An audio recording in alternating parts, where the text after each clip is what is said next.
వెనుకబడిన వర్గానికి చెందినటువంటి అధికారి చాలా కష్టపడి ఐఏఎస్ ఆఫీసర్ అయ్యారు. ప్రజా ఆదరణ పొందినటువంటి ఐపీఎస్ అధికారి, మంచి అధికారి బ్రహ్మాండ పరిపాలన ఇస్తూ ఉంటే వాళ్ళని ధైర్యం వాళ్ళని కోల్పోయే విధంగా, వారికి సామాన్య ప్రజలకు హితం చేసే పని చేయకుండా ఉండే విధంగా నువ్వు వాళ్ళ మీద కుట్రలు పని. అంటే వాళ్ళ ఇంట్లో ఫంక్షన్ అయితే అంటే ఎవరు వెళ్ళకూడదా? ఎవరు వెళ్ళరా? మీరు ఎప్పుడు వెళ్ళలేదని మీరు చేశారు, ఎమ్మెల్యే చేశారుగా. మీరు ఎప్పుడు ఎవరు ఆఫీసర్ ఇంట్లో ఫంక్షన్కి వెళ్ళలేదా? దాన్ని కూడా నేను అదే చెప్తాను. ఈరోజు నేను ప్రెస్ మీట్ మాడతారు, రేపు ఏదో వ్యక్తిగతంగా మాడతారు. చాలా గట్టిగా చెప్తాను మీకు, ఇంకొకసారి మా మీద కానీ ఎవరి మీద కానీ వ్యక్తిగతంగా మాట్లాడితే చాలా పరిస్థితులు చాలా దారుణంగా ఉంటాయి. ఇట్స్ నేను హెచ్చరిస్తూ ఉన్నాను. దమ్ము ధైర్యం ఉంటే అరాచకాలు, మీరు చేసిన అరాచకాలు మాట్లాడండి. మా ప్రభుత్వం గురించి ఏమైనా ఉందో మీ క్లారిటీ నన్ను అడగండి, మేము చెప్తాం. మీరు చేసుకున్న ధర్నాలు ఏంటో చూసామే మనం డిఎస్సీలో. ఎవరున్నారో ఏంటో మీరు జెన్జీ వారని పెట్టారు, అందరు రంగులు వేసుకొచ్చినా కూడా వాళ్ళు తెలియట్లేదు ఎవరు జెన్జీ జెన్ ఆల్ఫా అందరూ మాతోనే ఉన్నారు. ఏ ఒక్క ఎగ్జామ్ రాసిన వాళ్ళన్నా మీతో వచ్చారా? ఒక్కళ్ళన్నా కానీ. మేము చిత్తశుద్ధితో పనిచేస్తా ఉన్నాం.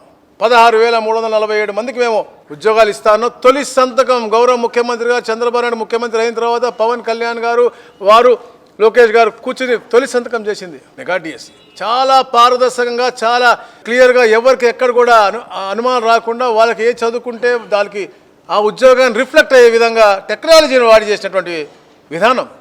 దాదాపుగా 42,000 క్వశ్చన్ బ్యాంక్ చేసి అద్భుతంగా చేస్తే, స్పోర్ట్స్లో కూడా 400 పైచీలకు పోస్ట్ ఉంటే 382 వచ్చారు. అంటే అక్కడ ఎంత పారదర్శకం జరిగిందో తెలుసుకోవాలా.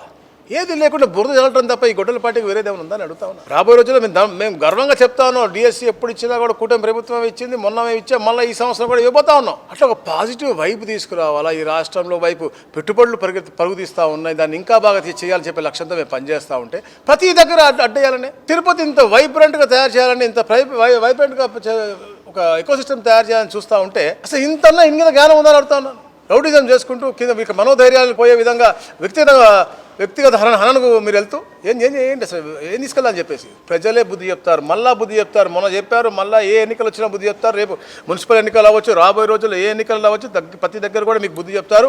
మిమ్మల్ని మరెప్పుడు కూడా ఇలాంటి రౌడీలను, నీలాంటి రౌడీలను ఎవరు కూడా ఇక్కడ స్వాగతించరు.